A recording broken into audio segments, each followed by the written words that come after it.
But then you have the long where you have 1 to 2 billion people that have no access to financial services. Where you also have, for example, access to financial markets such as investing being very difficult to do in certain cases. Like my co-founder is Thai, and I recently learned that in Thailand, 99.5% of the people do not have a brokerage account. They don't have the most basic form of investing available to them today. And this is really all these problems that are not efficiently solved today is where crypto can win. And I would argue we're not really in competition with the existing financial world yet, simply because we're starting on the other end. We're starting where you can call it DIY finance or DeFi. One interesting one many of you have seen is the crowdfunding, the token sales that happened in 2017, where previously we had venture capital. A big amount of that was centered around US and US startups, with some smaller amounts being in the rest of the world. But with token sales, we suddenly saw startups, projects, protocols gain traction and actually manage to raise funds anywhere in the world. And this is really just one of those many things that cryptocurrencies and programmable money can do. So how do we get there? I see 3 big steps that are needed us as an industry, but also for TenX as a company to get us into this future of programmable money. And the first thing is we need to do things the right way. And the right way is often a question about compliance. So for us, working with the existing world is really important because nearly everybody is in the existing world does not have crypto. We need to be able to get that bridge working, and therefore we need to do things the right way to work with the existing world. For TenX, that means we have a financial license in Europe, we're properly regulated under European laws, we're working closely with MAS here in Singapore with the upcoming Payment Service Act. Essentially, we want to do things the right way. But this is also a controversial topic. Like many startups in the cryptocurrency space, they ask, why compliance? Don't slow us down. And I'd like to share there's like 2 different perspectives to compliance. But maybe we should ask first, why compliance at all? And I think the answer is that on first principles, compliance and regulation is there to protect people. We just want to make sure that people don't get hurt. Not each other, not by themselves, or maybe not the economy. And if you can take 2 perspectives on this. On one, you can say, we take all the problems and we make everything that is risky illegal. That's like a very safe and cautious approach, and some people would argue for that. But I would say that's very limiting to innovation and actually potential. The second view is, we just let everything happen and see if people can learn and protect themselves, which is maybe a bit more risky. And I think the truth is somewhere in between, which is why let me go back 1 second. To give one more example, I think that's very interesting. When we take an established industry, we know all the problems. Therefore, there is not so much gray area anymore. And we know how to regulate it, we know how to follow the rules because the problems are known. In crypto, this is still wide and open. It's still an open question of how to regulate this. But let me give you an interesting example. Most of you here today are probably early adopters in the cryptocurrency space, which means you might have been early adopters in previous technologies such as the internet or social media. And you might still remember when you started using it, and then years later you onboarded maybe your mom or your dad, and you set them down and say, okay, so this is Facebook, I'm gonna upload all my pictures here, but please don't embarrass me in front of my friends. Today, we don't have this kind of meetings anymore. We don't have to explain how social media works because it's kind of common sense. People have learned on how to use this technology.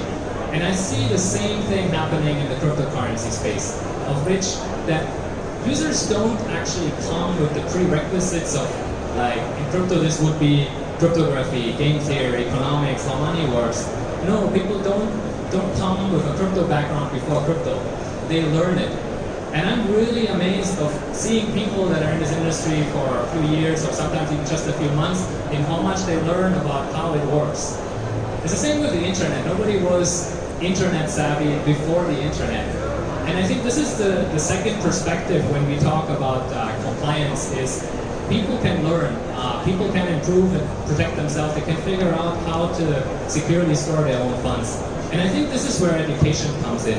Education to the users and telling them and helping them understand of how it works. This is a very big focus for us at TenX, as we have just recently launched our industry today to really focus on education.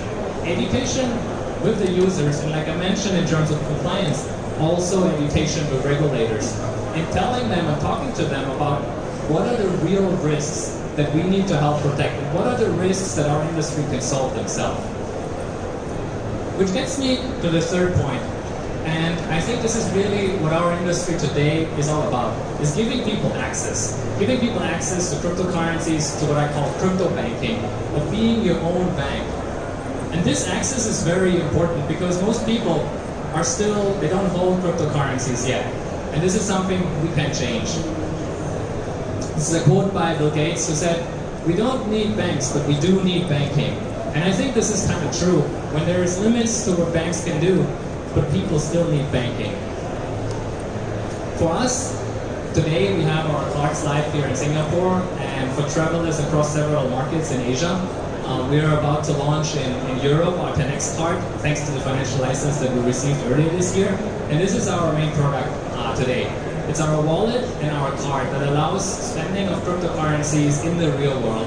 And one thing I would like to add here for those who are not, the itself is interesting. And what I mean with that is, when we launched our product 4 years ago as a proof of concept, we were initially just 100 users, but it was interoperable with every other cryptocurrency wallet out there. And it seems kind of obvious, yes, this is what cryptocurrencies can do.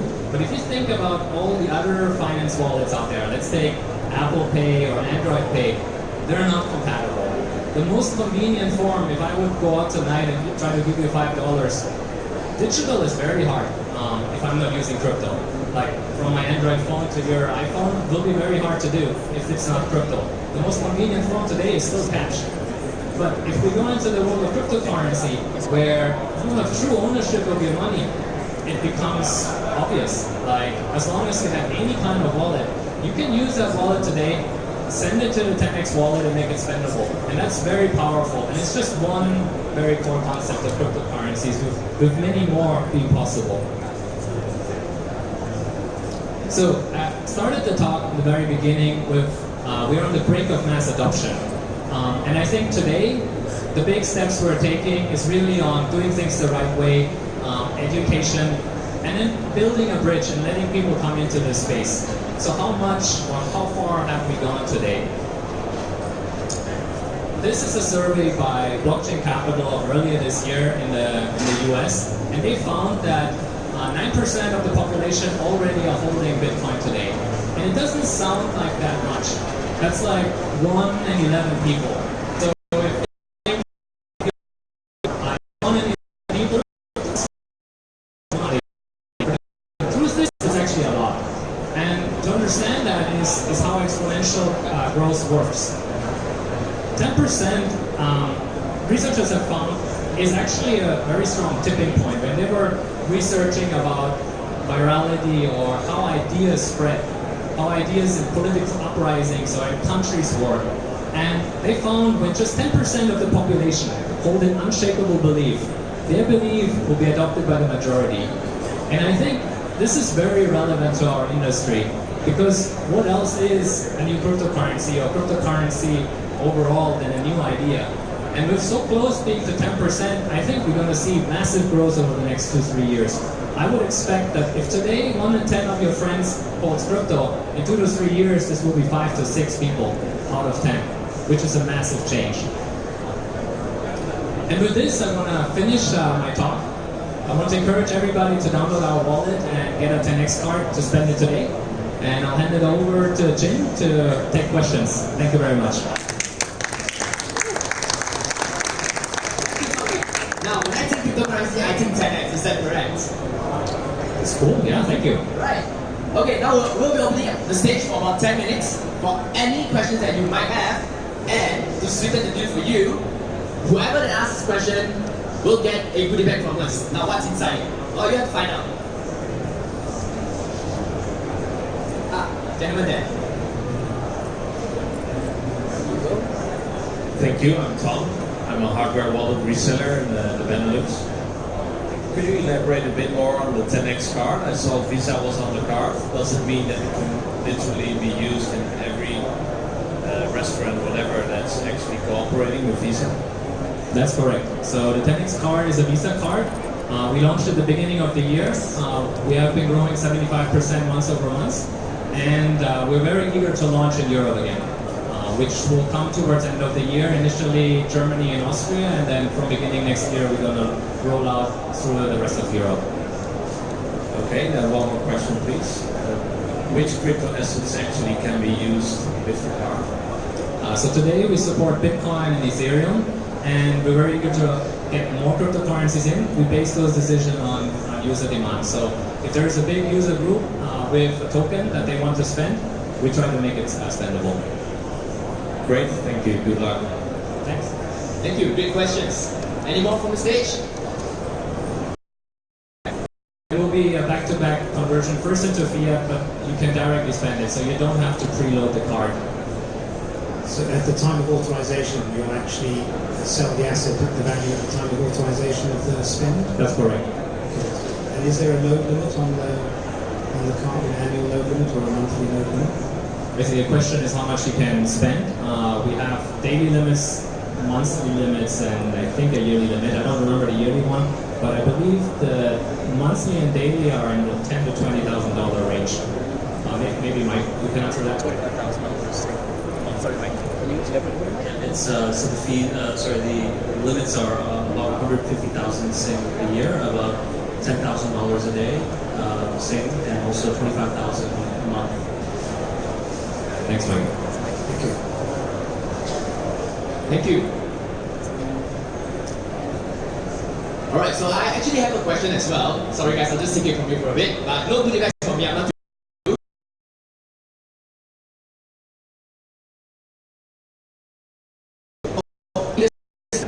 people have been in the cryptocurrency space are aware that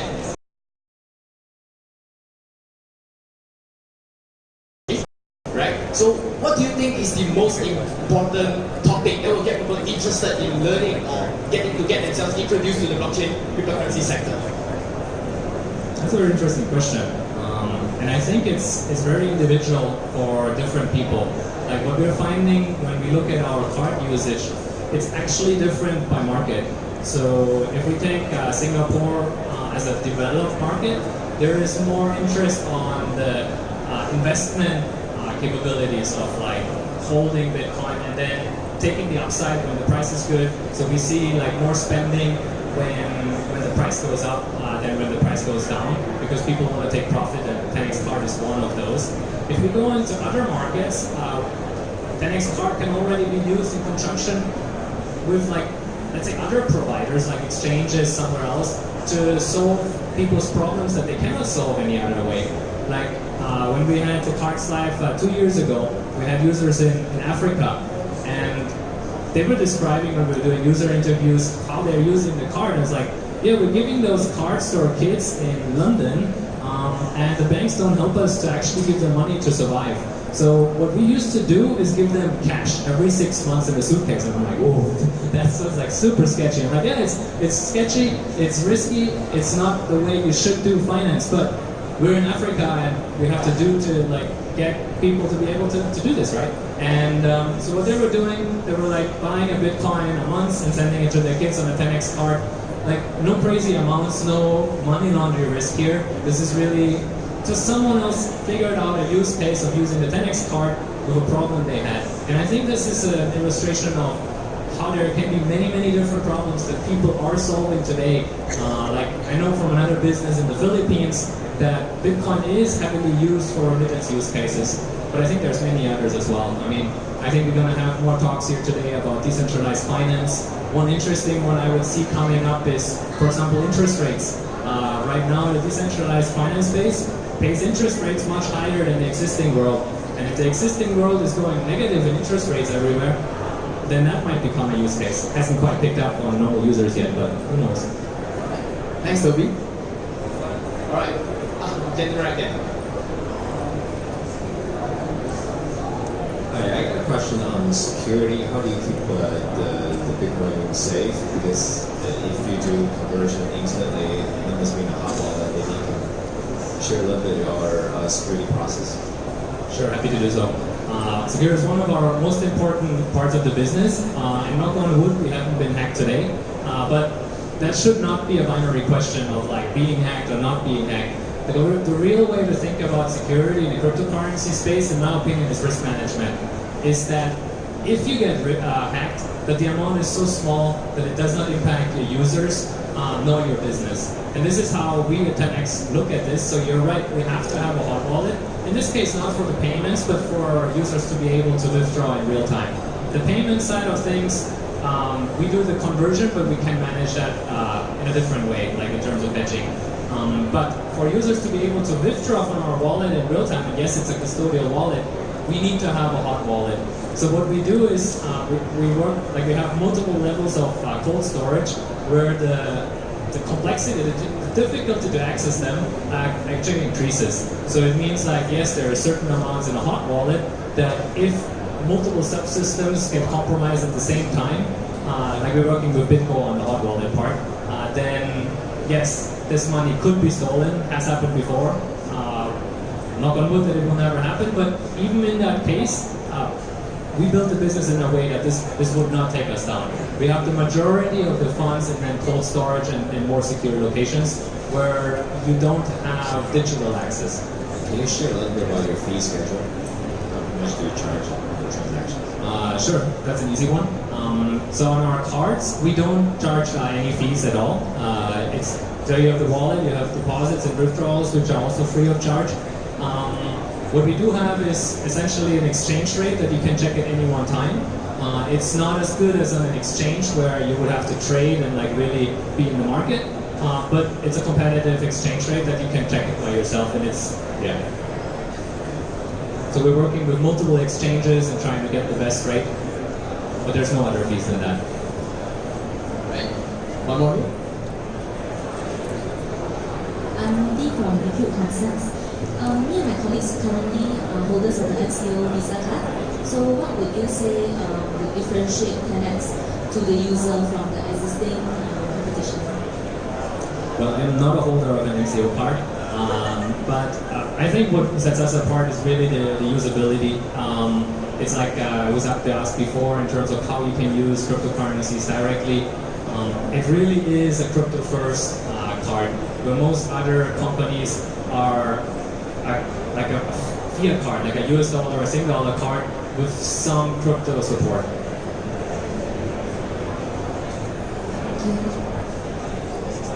Thank you. Any more questions from the floor? Right back there.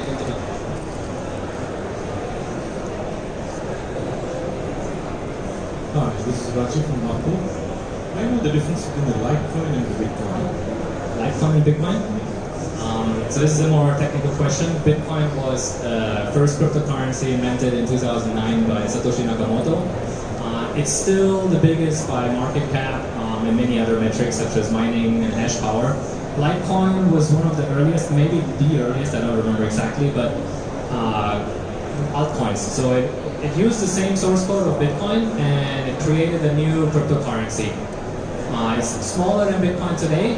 People trade it independently. In technical capabilities, it's very similar. I think it has a faster block time, but other than that, it's very, very similar. Thank you. All right. Thank you very much. So we have time for one last question. So if anyone's up for it, grab the last chance.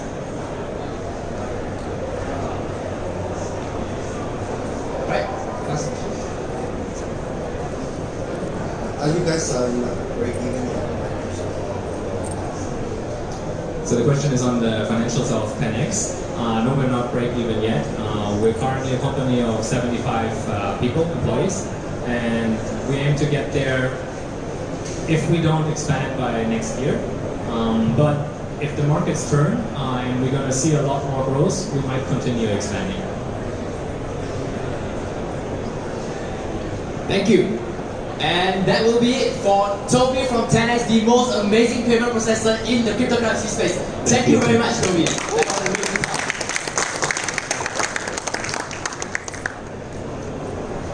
Now, after Toby from TenX, we will not give you a break.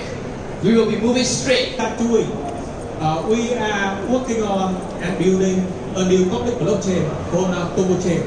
Right. So, and Turbo Chain was launched in December last year. And today I'm going to talk about what we have been working on in 2019, what we have achieved so far. So, here are some main things about Turbo Chain. We are very fast and efficient public blockchain. We have 2 second block time, and the transaction fee is very close to zero. So basically, you can send around 100,000 transactions with one turbo, which is about like 50 cents right now. The finality is less than 1 minute. Technically, you need like 2/3 of the masternode to sign the block for finality. It's generally take less than 10 seconds for a transaction to be final. Turbo Chain have smart contract and it is EVM compatible.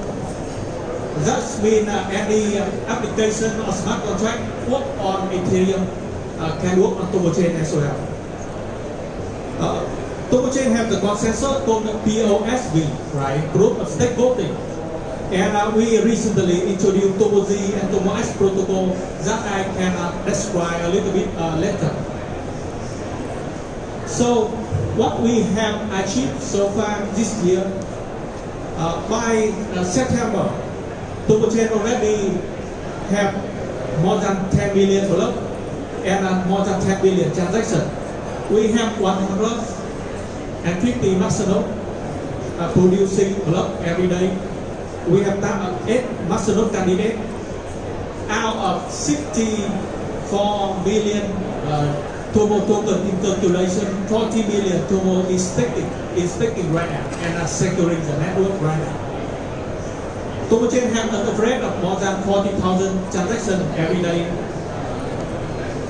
We have a mobile wallet, which is very easy to use, very friendly to use.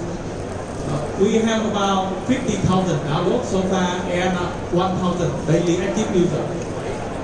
Turbo is now listed on Binance, KuCoin, and Get.io. We have application live running and feature in df.com and df review. I think I'm going to take some time to explain how proof of stake voting consensus works.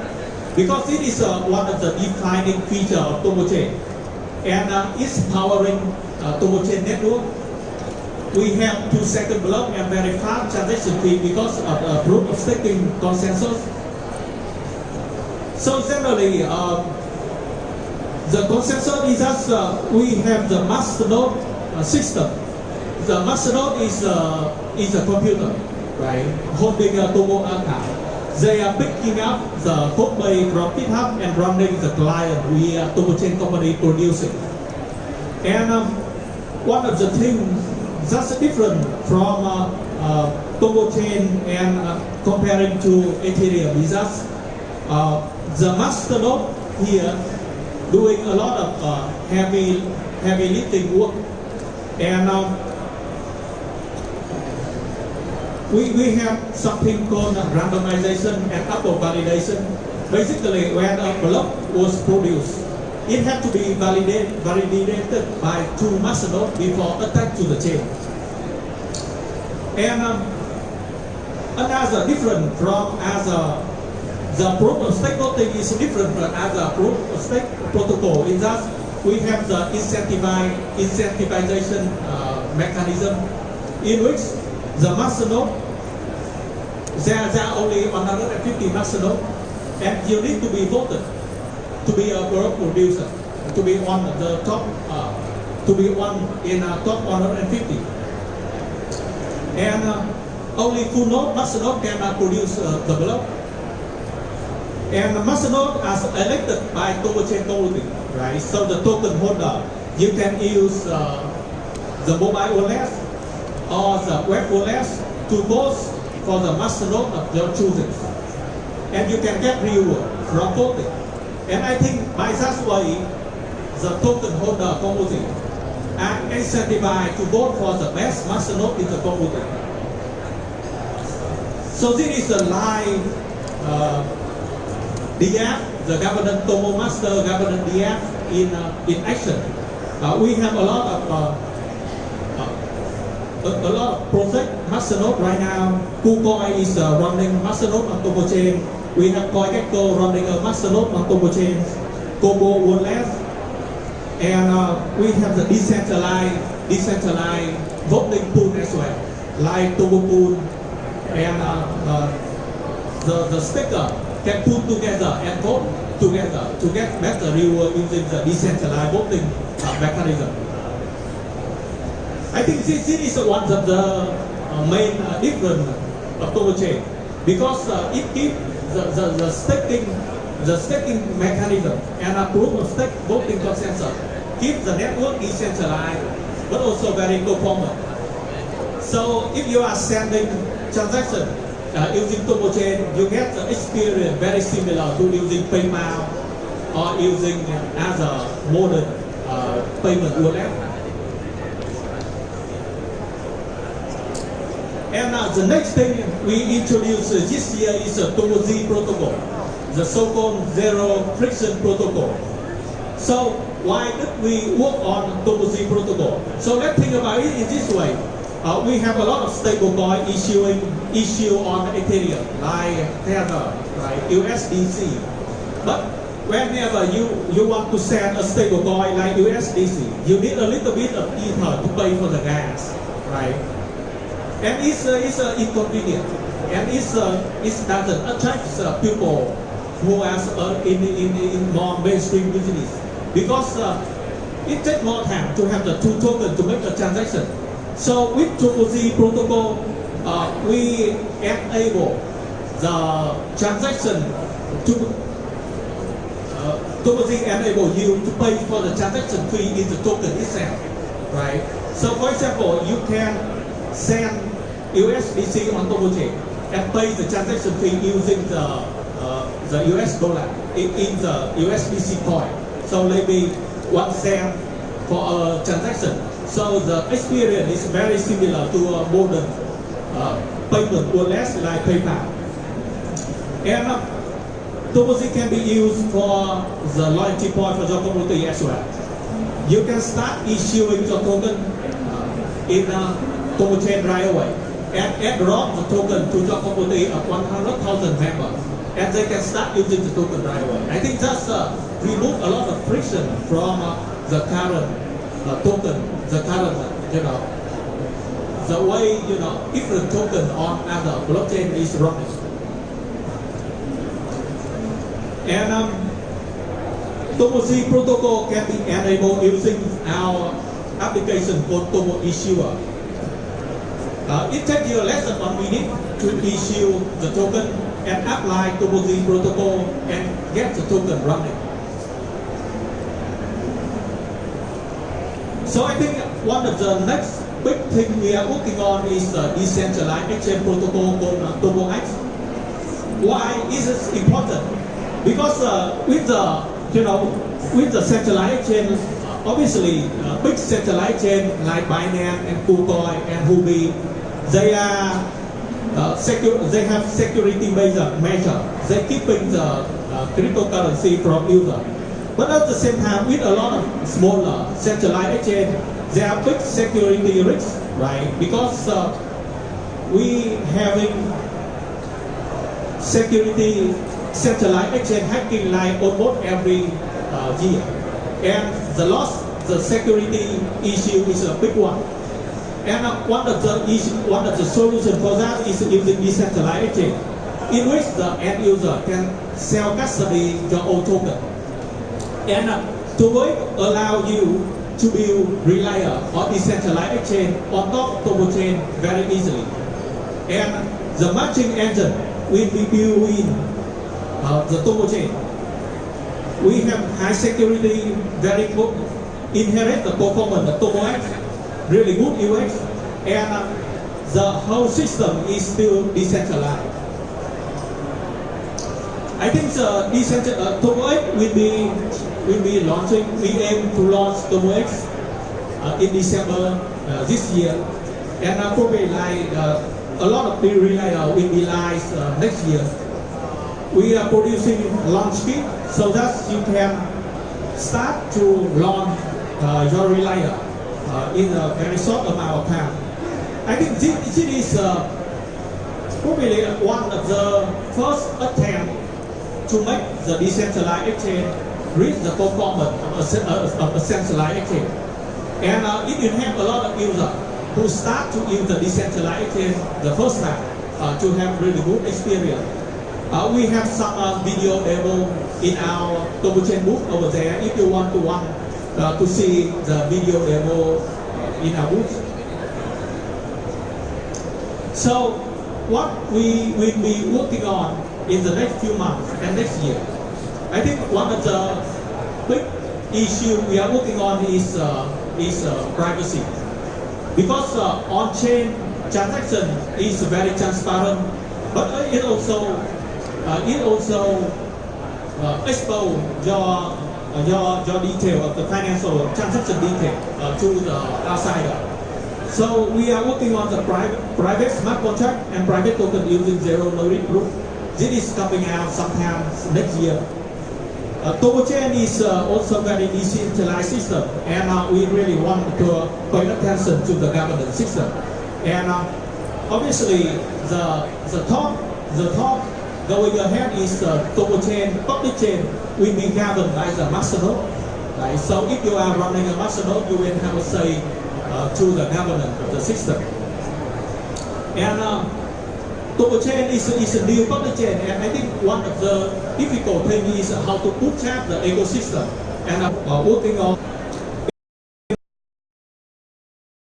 Here are some of the projects that are running right now. You can try it if you download the Turbo Wallet or using our web browser. Obviously, it is small compared to other public blockchain like EOS or Ethereum. So what is upcoming with TurboChain? So deployment of TurboZ and TurboX is definitely one of the big focus for TurboChain in the next couple of months. We want to have one of the major stablecoin on top of TurboChain, right? And gaming, I think gaming and decentralized finance as two big categories within the crypto space. And we want to, and the last thing is a big developer network. So we have 40 people working from Hanoi, and in them there are like 25 developers. And we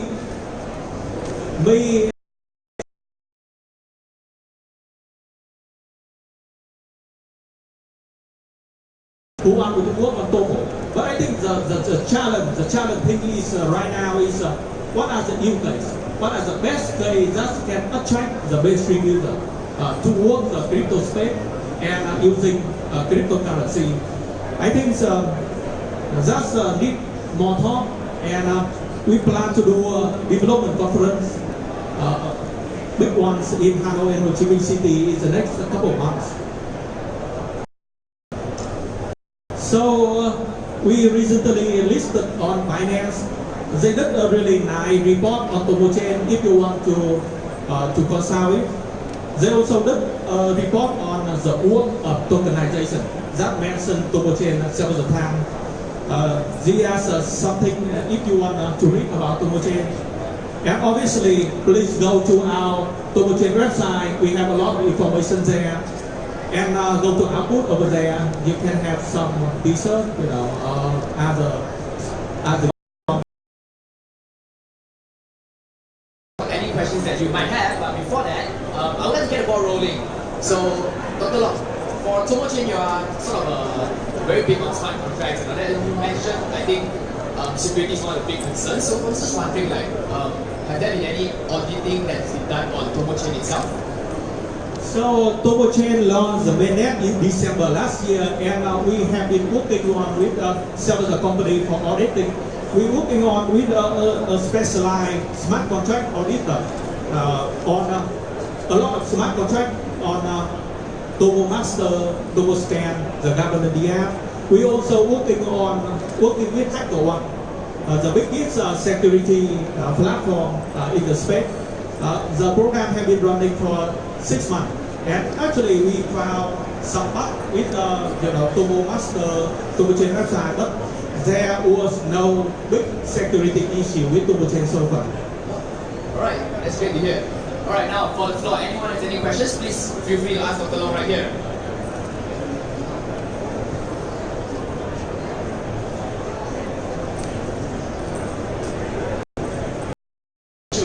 I have another question for Dr. Long as well. So you mentioned earlier on there has been about 5,000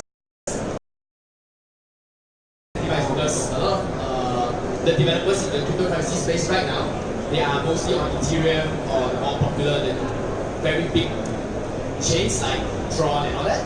So how has it been for Turbo Chain? Obviously, right now,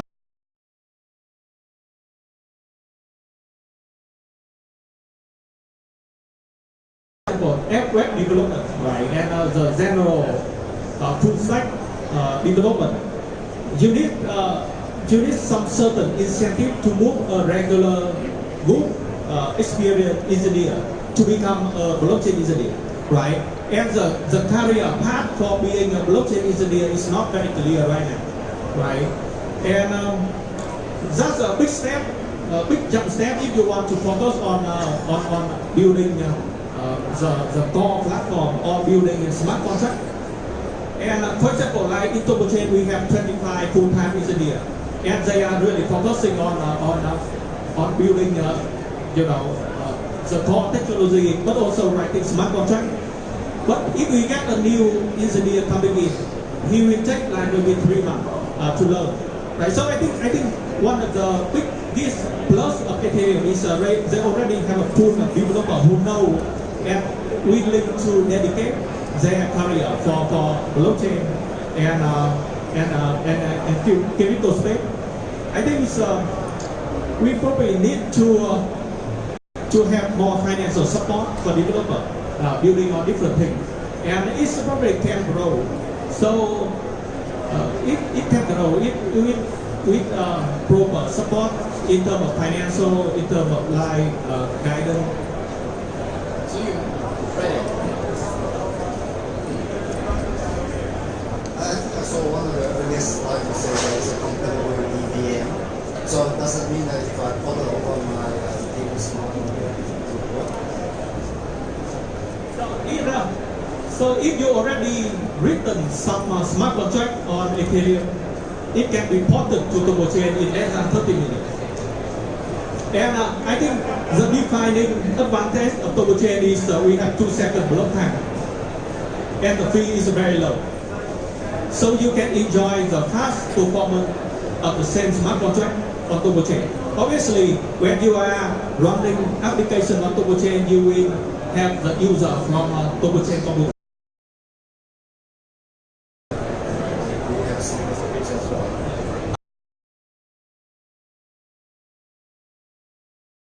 Also work with Turbo Chain. Thank you.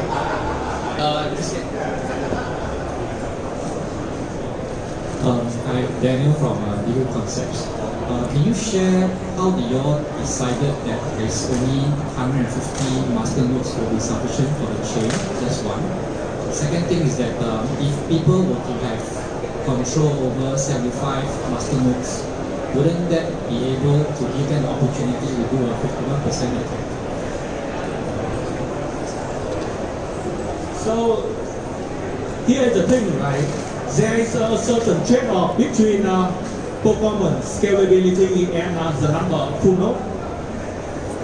So that's, I think, the reason we choose the number 150, because from the empirical testing of in the TenX in October, November this year, I think that's somewhat the maximum number of full node we can tolerate and still supporting 1,000 transactions per second and a 2-second block time. Actually, like there is a big jump from 100 master node to 150. If it is less than 100, then the load of the network is mass small. More than 100 master node and up, right? It is getting a little bit more and more workload. And we compare it with as a proof of stake protocol like EOS, we only have 21 block creation. So I think the Turbo Chain is really trying to combine the best balance.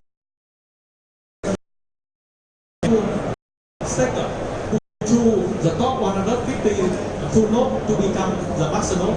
So I think it's actually more decentralized than just 150 because you have to win the vote from the staker as well to be a master node. Thanks for the question. Any more from the floor? Right. How are you finance or who are your investors? So Turbo Chain did an ICO back in 2018. We raised about around 9 million. And we still have like... Thank you. We have one more question from this gentleman in the front. I was just wondering, because you have really quick block times, like 2 seconds, and I mean, anyone has tried to sync like the Ethereum blockchain from scratch, it takes like weeks or months. So let's say Turbo Chain gets like that type of adoption. Do you have any like strategies to deal with such, like large blockchain sizes? I know you have master nodes, but like, is that enough? That's a very interesting question and very relevant one because if you start to sync the whole blockchain from the start right now, it can take you a week or more to sync the whole chain. And the fact is, the block time is very fast. It's a very fast chain, and it even happen for a kind of regular computer to sync the whole chain. So currently, I think the chain produces around 1 gigabyte of data every day, right? So one way we are working.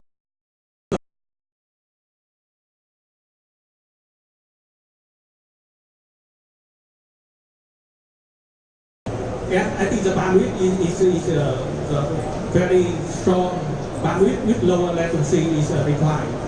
And I think right now, one way to make it easier is to use a snapshot from as a master node to sync, right? So start from the reddish block. So we try to find a solution for it. So I think it's really going into how to keep the chain decentralized, and everyone can actually verify the whole, from the reddish block to the currency. It's a challenge. I think it's a challenge with Ethereum as well. Thank you. One last question. Just out of curiosity, what's the block size now? Just for the crowd. Yeah, just out of curiosity, what's the So the block size of Turbo Chain right now is about 350 gigabytes. And actually there was the signing block less frequent. So it actually can like increases the block fidelity a little bit further. So right now Turbo to like around 1 gigabyte a day right now. And the whole storage is about 350 gigabytes. Alright, thank you for the question. And that wraps up our session for Turbo Chain with Dr. Long right here. Thank you very much, Dr. That was a very great talk.